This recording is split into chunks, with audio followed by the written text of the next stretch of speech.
We are Group L8, and this is our Checkpoint 3 presentation. My name is Nick. I'm Chris. I'm Audit. I'm Ishan. And I'm Megan, and our problem space is water distribution systems in Atlanta. I recently spoke to a friend of mine, Reagan Mong, who shared her experience dealing with a challenge that began with something very common for Atlanta's water infrastructure, a water main break. You see, on March 4th, 2019, there was a large water main break in Fulton County.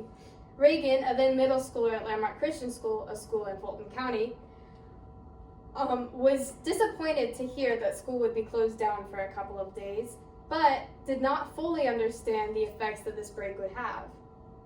You see, a couple days later, when school opened again, she became severely ill. She had contracted norovirus, a severe stomach bug that's highly contagious and can live in contaminated water. You see, this is no coincidence.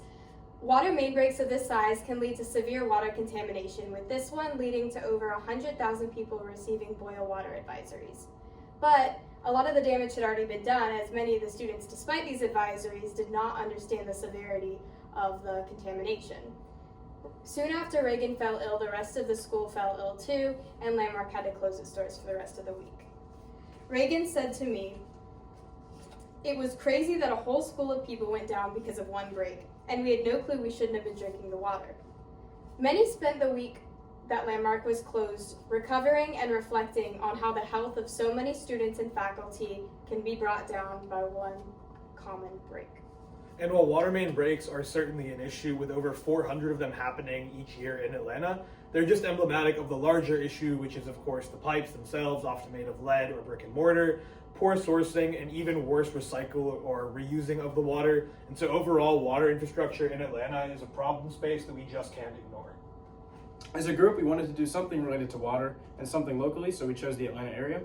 After our first round of stakeholders, we discovered that the water infrastructure side was a huge negative impact of Atlanta's water distribution. We learned that the distribution, or within infrastructure, is the sourcing and distribution. And after our second round of stakeholders, we decided to go into the distribution side because we heard the deeply moving case studies such as Reagan and wanted to look into how public health was negatively affected by these main breaks. So that helped us craft our How Might We statement of how might we improve water distribution systems in Atlanta to enhance public health. Yeah, so as Nick was talking about, we used 7 stakeholders to inform our How Might We statement, with 2 of them being case studies, and then 5 of them being experts ranging from nonprofits to government organizations.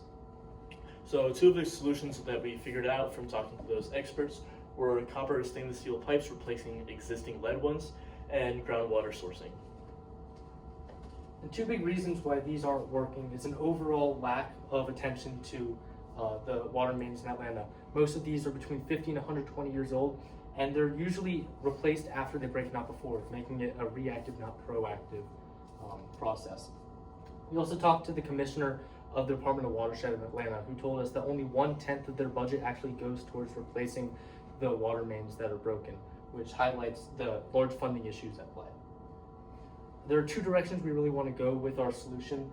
One is on the user end, so like filtering water, detecting water breakages on that end through contaminants, or using smart audio-based sensors to detect ruptures and locate them. And we're a good team to be able to solve this because we're all engineering majors, so we possess the technical skills to be able to identify a solution and create it. We're also diverse majors, so we have 2 chemis, 2 mechis, and an AE, and some of us even have personal connections to the Atlanta area, with Megan living in the area. All right, thank you, and we're now open for questions.